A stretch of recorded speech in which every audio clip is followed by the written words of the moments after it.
आज आपण Sudarshan charitable ऑर्गनायझेशनचा problem पाहणार आहोत। या ठिकाणी रिसिप्ट पेमेंट अकाउंट दिलेला आहे। तर रिसिप्टला सुरुवातीला बॅलन्स ब्रॉट डाऊन आहे जे आपण घेत नाही। त्यानंतर सबस्क्रिप्शन आहे आणि सबस्क्रिप्शनच्या खाली कंसात काय दिले, इन्क्लूड्स ₹5,500 फॉर 2009-10। आता बघा आपलं करंट इयर कुठलं आहे, तर 31 मार्च 2012 करंट इयर संपतं, म्हणजे सुरू कधी होणार आहे 11ला, बरोबर आहे। 11ला सुरू होणार आहे आणि 12ला संपणार आहे, म्हणजे 11-12 हे करंट इयर आहे। आणि हे 5,500 कधीचे आहेत, 2009-10चे, म्हणजे हे मागचं वर्ष आहे, लास्ट इयर म्हणू किंवा आपण त्याला प्रिव्हियस इयर म्हणू। तर हे 5,500 आपल्याला काय करावे लागेल, 81,000मधनं 5,500 लेस करावं लागेल, का तर हे प्रिव्हियस इयर सबस्क्रिप्शन आहे। इनरमध्येच ॲडजस्टमेंट दिलेली आहे, त्यामुळे ही ॲडजस्टमेंट काय करायची, इथे एकच इफेक्ट होतो ह्याचा, हे म्हणजे तुमच्या जे काही सबस्क्रिप्शन आहे 81,000 त्याच्यामधनं लेस 5,500 लेस प्रिव्हियस इयर 5,500 आणि जी काही अमाऊंट असेल ती इनरलाच, का तर परत आणखीन ॲडजस्टमेंट आहे। त्यानंतर इंटरेस्ट ऑन इन्व्हेस्टमेंट इन्कम आहे। त्यानंतर सेल ऑफ फर्निचर विकलेला आहे, बुक व्हॅल्यू किती आहे 10,000, विकले कितीला 8,000, म्हणजे 2,000 काय आलाय लॉस। हा लॉस तुम्हाला नोंदवायचा आहे एक्सपेंडिचरला, ठीक आहे। Loss on sale of furniture किती असेल 2,000। त्यानंतर पेमेंट साईड सॅलरी एक्सपेंडिचर आहे, प्रिंटिंग अँड स्टेशनरी एक्सपेंडिचर आहे, चॅरिटी एक्सपेंडिचर आहे, इन्व्हेस्टमेंट ॲसेट आहे। आता या इन्व्हेस्टमेंटवर ॲडजस्टमेंट आहे बघा, या ठिकाणी मी टिक मार्क करते, अमाऊंट इनरला लिहा इन्व्हेस्टमेंट। त्यानंतर ऑफिस एक्सपेन्सेस एक्सपेंडिचर आहे। त्यानंतर बॅलन्स कॅरेट डाऊन ॲसेटला येणार कॅश बॅलन्स आणि बँक बॅलन्स, ठीक आहे। तर आता प्रत्यक्ष ॲडजस्टमेंट पहा, there are 800 members paying annual subscription ₹100 each. या पद्धतीची ॲडजस्टमेंट आपण मागं पाहिली आहे। किती सांगितले, 800 मेंबर्स आहेत, प्रत्येकजण ₹100 प्रमाणे दरवर्षी वर्गणी देतं, तर एका वर्षाची वर्गणी किती होईल 80,000, ठीक आहे। म्हणजे जेवढी कमी असेल तेवढी आउटस्टँडिंग असणार आहे। आता या ठिकाणी आपल्याला थोडंसं वर्किंग नोट करावं लागेल, ते प्रॉब्लेमच्या वेळेस मी तुम्हाला सांगेन। म्हणजे सबस्क्रिप्शनवर ॲडजस्टमेंट आहे, टिक मार्क केले। आउटस्टँडिंग सॅलरीवर ॲडजस्टमेंट आहे, टिक मार्क केले। त्यानंतर या ठिकाणी तिसऱ्या ॲडजस्टमेंटमध्ये काय सांगितल्यात, 1/4/2011च्या काही ॲसेट तुम्हाला दिलेले आहेत, फर्निचर, इन्व्हेस्टमेंट आणि लँड। आता ह्या ज्या काही ॲसेट आहेत, फर्निचर, इन्व्हेस्टमेंट, लँड, ह्या ॲसेट तुम्हाला कुठे घ्यायच्यात, बॅलन्स शीटच्या असेटला, एकच इफेक्ट बॅलन्स शीटच्या असेटला। आणि चौथी ॲडजस्टमेंट काय, 1/4/2011चा म्हणजे वर्षाच्या सुरुवातीला कॅपिटल फंड किती होता, 2,05,500, याचा सुद्धा एकच इफेक्ट होणार बॅलन्स शीट लॅबिलिटी साईड, ठीक आहे। आता प्रत्यक्ष सोल्युशन, आता आपण प्रत्यक्ष सोल्युशन पाहूया। तर बघा पहिल्यांदाच काय आहे, सबस्क्रिप्शन। आता सबस्क्रिप्शन 81,000 आहे, इन्क्लूड्स 5,500 2009-10चे, म्हणजे हे मागील वर्ष आहे, हे ॲड आहेत सबस्क्रिप्शनमध्ये, त्यामुळे हे आधी आपल्याला काय होणार आहे, लेस करायचे। या ठिकाणी बघा सबस्क्रिप्शन आहे तुमचं 81,000 सबस्क्रिप्शन आहे, ठीक आहे। तर या 81,000मध्ये मागचे किती आहेत 5,500, लेस करा, किती राहिले 75,500। हे लेस का केले, का तर हे 2009-10चे होते, 2009-10 हे मागचं वर्ष आहे, त्यामुळे आपण लेस केले। या ठिकाणी लिहिले बघा मी, सबस्क्रिप्शन 81,000 लेस लास्ट इयर किंवा प्रिव्हियस इयर म्हणा 5,500, राहिले 75,500, इनरलाच ठेवलेत, का तर याच्यावर ॲडजस्टमेंट आहे।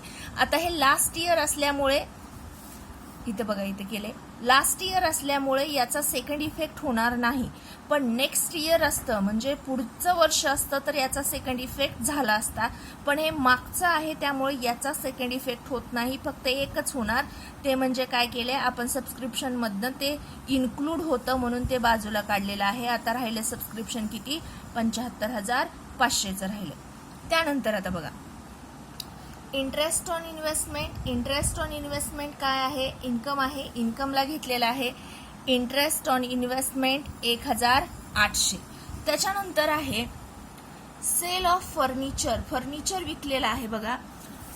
फर्निचरची अमाऊंट, टोटल फर्निचरची बुक व्हॅल्यू किती आहे 10,000 आणि ते विकलंय कितीला 8,000ला, म्हणजे 2,000 काय आला या ठिकाणी लॉस आलाय. तर हा लॉस तुम्हाला नोंदवायचा आहे. लॉस आहे म्हणजे कुठे येणार, एक्सपेंडिचरला येणार. त्यामुळे इथे घेतले मी to loss on sale of furniture, amount किती आहे 2,000.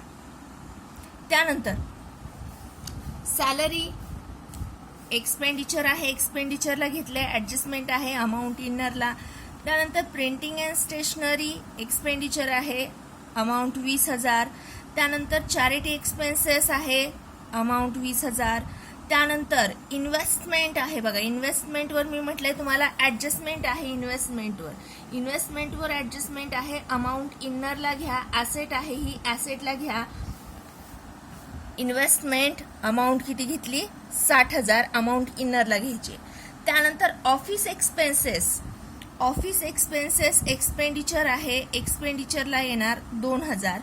आणि त्याच्यानंतर बॅलन्स कॅरेट डाऊन म्हणजे कॅश बॅलन्स आणि बँक बॅलन्स, कॅश बॅलन्स आणि बँक बॅलन्स टोटल आउटरला 10,800.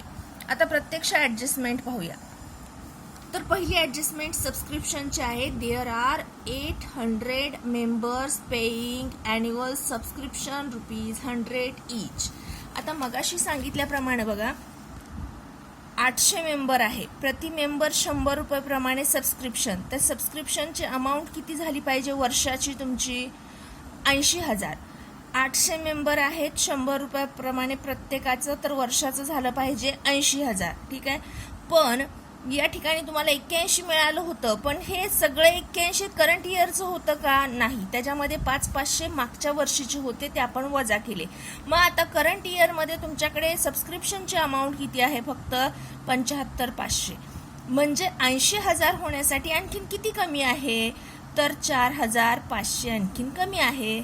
मग 4,500 कमी आहे म्हणजेच हे काय असणार आहे, तर हे असणार आहे आउटस्टँडिंग सबस्क्रिप्शन. हे काय होणार, ॲड आउटस्टँडिंग सबस्क्रिप्शन. ॲड केल्यानंतर टोटल अमाऊंट किती झाली तुमची 80,000. बघा काळजीपूर्वक डबल ॲडजस्टमेंट असल्यामुळे थोडंसं जरा लक्ष द्या. सबस्क्रिप्शन होतं टोटल 81,000 आपल्याला दिलेलं होतं रिसिप्टला. सबस्क्रिप्शनच्या नावाखाली आपल्याला 81,000 मिळाले. पण परत काय सांगितलं, त्यातले 5,500 लास्ट इयरचे आहेत आणि आपण इन्कम एक्सपेंडिचरला लास्ट इयरचं काहीच घेत नाही, म्हणून ते आपण लेस केले. मग आपल्याकडे किती राहिले 75,500 राहिले. परत ऍडजस्टमेंटमध्ये काय सांगितलं आपल्याला की 800 मेंबर आहेत, प्रति मेंबर ₹100 प्रमाणे सबस्क्रिप्शन आहे, तर टोटल सबस्क्रिप्शन एका वर्षाचं 80,000 व्हायला पाहिजे. पण आपलं 80,000 झालंय का, नाही, 75,500च राहिलंय. मग आपल्याला ते 80,000 करण्यासाठी किती ऍड करावे लागले, तर 4,500 ऍड करावे लागले. म्हणजेच हे ऍड केलेलं काय असतं, आउटस्टँडिंग असतं. म्हणून हे आपण 4,500 ऍड केले. टोटल सबस्क्रिप्शन झालं आता 80,000चं. तर या ठिकाणी आपण बघा आता लिहूया, ऍड आउटस्टँडिंग 4,500, आउटरला किती झालं तुमचं 80,000चं. आता हा एक इफेक्ट झाला आउटस्टँडिंग सबस्क्रिप्शनचा, एक इफेक्ट सबस्क्रिप्शनमध्ये add. Second effect income outstanding आहे, म्हणजे ऍसेटला येणार. या ठिकाणी बघा आउटस्टँडिंग सबस्क्रिप्शन 4,500, आउटस्टँडिंग सबस्क्रिप्शन 4,500. त्यानंतर सेकंड ऍडजस्टमेंट आहे आउटस्टँडिंग सॅलरीची. आउटस्टँडिंग सॅलरी किती आहे, तर 2,000 आहे. तर ही 2,000 आपण काय करणार ह्या सॅलरीमध्ये ऍड. टोटल किती झाली 20,000. ठीक आहे. 18,000 सॅलरी होती, आउटस्टँडिंग 2,000 आहे, टोटल सॅलरी किती झाली 20,000. एक्सपेन्सेस आउटस्टँडिंग आहे, एक्सपेन्सेस आउटस्टँडिंग असेल तर लॅबिलिटीला येतात. Outstanding salary amount 2,000. त्यानंतर तिसरी ऍडजस्टमेंट, ऍसेट दिलेले आहेत तुम्हाला काही, तर त्यातली पहिली ऍसेट कुठली होती, फर्निचर. फर्निचर ऍसेट कितीची आहे 40,000ची. आता फर्निचरचं इथं काय केलंय बघा. तुम्हाला 1 तारखेला फर्निचर कितीचं सांगितलंय? 40,000चं, बरोबर आहे. आणि रिसिप्ट मध्ये काय उल्लेख केलाय की तुम्ही 10,000चं फर्निचर सेल केले. कितीला केलंय हे महत्वाचं नाही. यात 1 तारखेला 40,000चं फर्निचर होतं, पण वर्ष चालू असताना तुम्ही 10,000चं फर्निचर सेल केले. मग हे 10,000चं सेल केलेलं फर्निचर आता तुमच्याकडे असेल का? नाही. म्हणून ते काय करावं लागेल? लेस करावं लागेल. सेल केलेलं फर्निचर, आता तुमच्याकडे फर्निचर किती असणार आहे? फक्त 30,000चं. काळजीपूर्वक लक्ष द्या की 40,000चं फर्निचर 1 तारखेला होतं, वर्ष चालू असताना तुम्ही 10,000चं विकले, म्हणजे आता फर्निचर कितीचं राहिलं तुमच्याकडे? फक्त 30,000चं. या ठिकाणी बघा, फर्निचर आहे 40,000, तुम्ही सेल केलंय फर्निचर 10,000चं, आणि अमाऊंट किती आली आउटरला? आता फर्निचर कितीचं शिल्लक आहे? फक्त 30,000चं. ठीक आहे. त्यानंतर इन्व्हेस्टमेंट आहे बघा. सुरुवातीची इन्व्हेस्टमेंट तुम्हाला म्हणजे पेमेंट साईडला इन्व्हेस्टमेंट किती होती? 60,000, बरोबर आहे. ती आपण ऍसेटला लिहिली.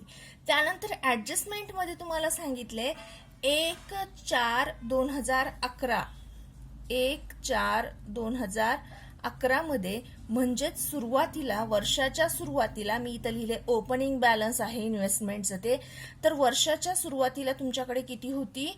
20,000, आणि नंतर तुम्ही चालू वर्षामध्ये 60,000 इन्व्हेस्ट केलं, म्हणजे असं टोटल इन्व्हेस्टमेंट किती झाली तुमची? 80,000ची. 1 तारखेला 20,000ची होती, परत तुम्ही आणखीन 60,000 केले, म्हणजे टोटल इन्व्हेस्टमेंट किती झाली? 80,000ची. हे तुम्ही सेपरेटली सुद्धा नोंदवू शकता, पण या ठिकाणी मी एकत्र घेतलेलं आहे. तुम्ही इन्व्हेस्टमेंट पेमेंट साईडची आहे अशी लिहू शकता ऍसेटला, नंतर तुम्हाला ऍडजस्टमेंट मध्ये दिलेली इन्व्हेस्टमेंट आहे अशी ऍसेटला लिहू शकता. तुम्हाला जसं सोपं वाटेल त्या पद्धतीनं करा.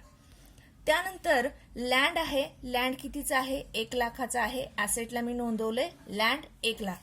आणि चौथ्या ऍडजस्टमेंटमध्ये कॅपिटल फंड दिलेला आहे 2,05,500चा. तो सुद्धा मी या ठिकाणी लॅबिलिटीला इनर कॉलम मध्ये नोंदवलाय, का तर यामध्ये आपल्याला नंतर सरप्लस जो काय असेल तो ऍड करायचा आहे. तर असा हा एकंदरीत सगळा प्रॉब्लेम आहे. तर यामध्ये सरप्लस येतो, हा सरप्लस तुम्ही तेवढा कॅल्क्युलेट करा, आणि तो कॅल्क्युलेट केलेला सरप्लस हा काय होणार आहे? Add surplus. कॅपिटल फंड मध्ये सरप्लस ऍड होणार. टोटल आउटरला घ्या आणि नंतर बॅलन्स शीट क्लोज करा.